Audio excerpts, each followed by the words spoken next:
Alam mo, dinadalo ka ng asawa, biglang isang linggo, di ka dinadalaw. Lulukuhin ka ng mga kasamahan mo.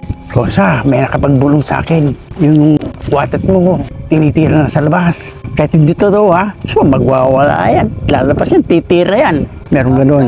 Meron naman dyan, ito nakakawa. Dumalaw yung kapatid. Makakusa yan ha, pasok sa Kabul.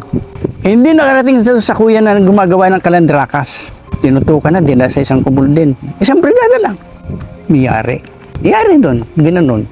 Tapos pag sumbong ka sa kuya mo, papatay namin kayo dito, papatay na namin kayo. Siyempre, hindi na lang kikibo yun.